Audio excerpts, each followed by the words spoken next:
face. Tracy didn't understand why Ruby would do something like that. Why would she shut the door that aggressively when she knew her cousin was still inside? Tracy tried to open the door again, but she was too weak to do it. She figured her cousin Ruby was okay, but she couldn't see outside because of how cracked the windows were. At this point, Tracy began to feel woozy. She laid her head down on the roof of the car, wondering to herself why Ruby and Arnold had left her behind. Tracy would stay trapped inside of the car, alone, for a few hours, until finally a motorist saw the flipped-over car and called 911. Shortly after that, first responders arrived on the scene. They pulled Tracy out of the car, and shockingly, she actually didn't have really any serious injuries at all. She didn't even need to be hospitalized.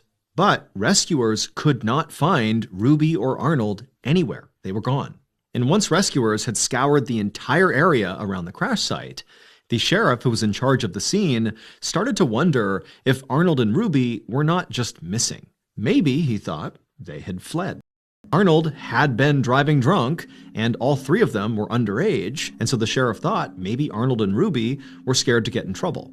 Over the next few days, the police continued to search the surrounding area for Arnold and Ruby, hoping they were not badly injured and that they would just turn up on their own, but they never did.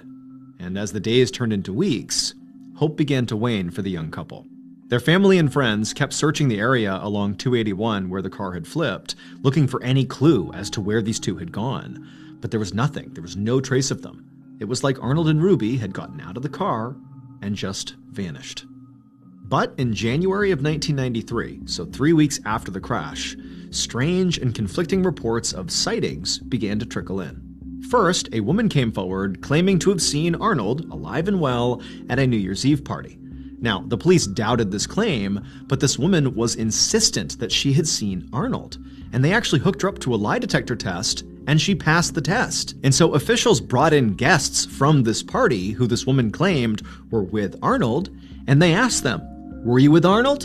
And they said no, but they failed their lie detector tests. Now, of course, this was suspicious, but police really didn't know what to do with this information.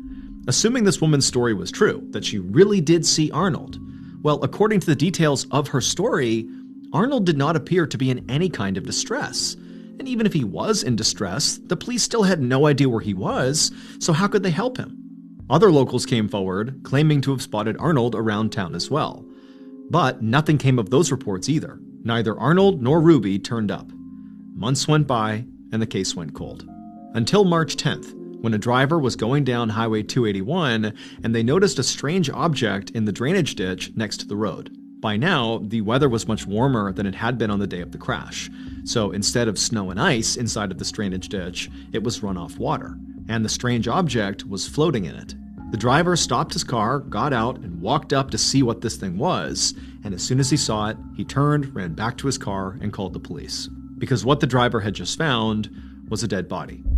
And when the police arrived and searched the area, they found another body not far away. The bodies belonged to Ruby and Arnold. But this discovery did not solve the mystery of what happened to Ruby and Arnold. Instead, it made it much more bizarre.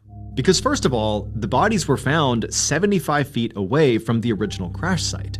And the exact spots where the two bodies were found had been searched many, many times on the day of the crash, days after the crash. They were searched by police. They were searched by friends and family of Ruby and Arnold. The idea that this is where the bodies had been the whole time was impossible. They would have been found. And then there was the condition of the bodies. Ruby's body was extremely decomposed, which made sense given the fact that the crash was 3 months earlier. But Arnold's body was barely decomposed at all. And in the pocket of Arnold's jeans, police found a mysterious set of 3 keys. 1 was a vehicle key and 2 were house keys.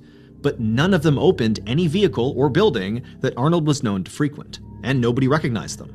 Finally, the police found a tuft of hair lying near where the bodies had been found. It was Ruby's hair, but it didn't look like the hair had been there for very long, certainly not 3 months. Instead of being dirty and matted, like you would expect given how long she must have been there, the hair was perfectly clean. The official coroner's report on Ruby and Arnold's deaths were that they died of exposure, and then their bodies were just overlooked by searchers for months. But to a lot of people, including the sheriff who was in charge of the original crash site,